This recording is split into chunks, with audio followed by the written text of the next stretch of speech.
Instead of my normal intro, I just want to say congratulations to my brother and to his wife on the birth of their very first child. Whenever he needs a new pair of football boots, you know where to come. What's up guys, James here and welcome to BootWizard Boot Reviews. Now about 3 weeks ago I put up a video asking you to choose what boots I bought from the ProDirect outlet sale. They had a whole heap of different boots around £10 and I gave you 4 options. You voted for which one you wanted to see me buy, unbox and playtest. Well, today it is time to reveal the winner. So obviously we chose Puma boots because all the options were Puma boots.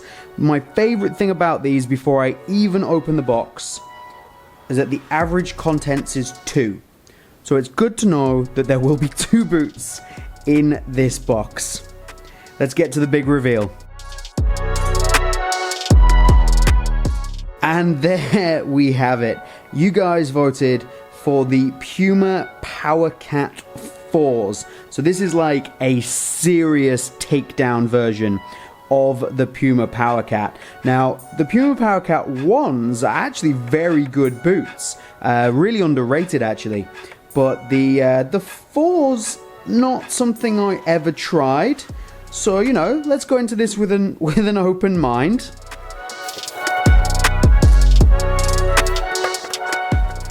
So, first impressions just on the looks out of the box.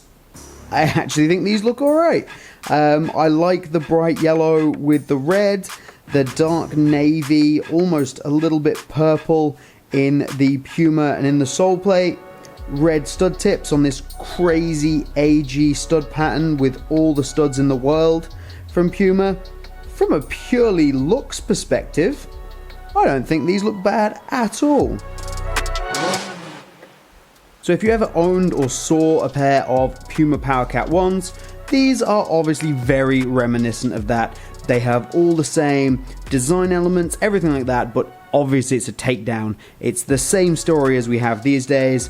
The striking element here, this is not a striking element, this is some graphics that have just been put on, whereas on the Puma PowerCat 1, you got their striking element system, which was 2 different types of harder plastic to stop the boot absorbing too much energy from when you struck the ball.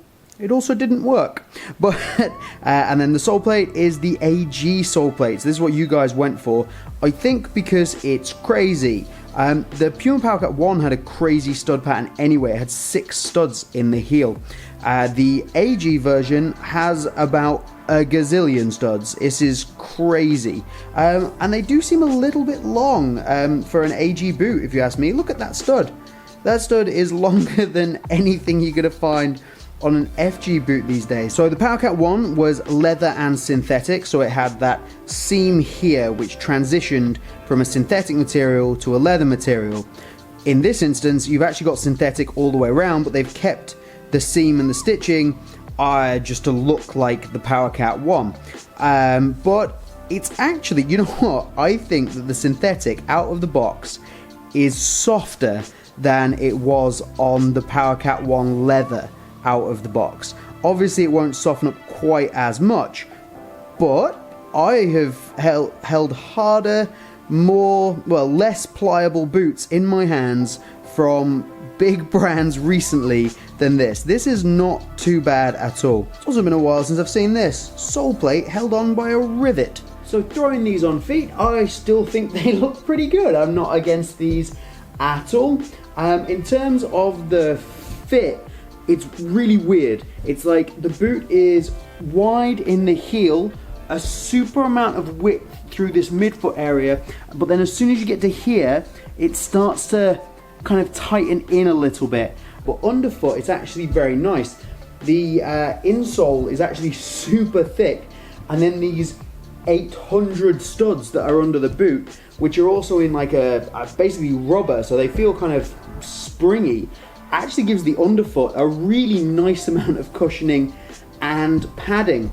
I wasn't expecting these to be great, obviously. They were 4th tier takedown models and they just cost me £10, but you know what? I've probably had worse boots on. And the Puma PowerCat 4s come in at 242 grams, sorry, which obviously is not a light boot, but it could have been worse. That, ladies and gentlemen, is the Puma PowerCat 4. It's a lot better than I was expecting it to be. It was only £50 when it was released brand new. I just picked it up for 10. It's not that bad. Obviously the liner is pretty terrible. The upper is fairly soft, but the fit is a bit weird with it being very wide and roomy through the midfoot and then just kind of a little bit pinchy just here.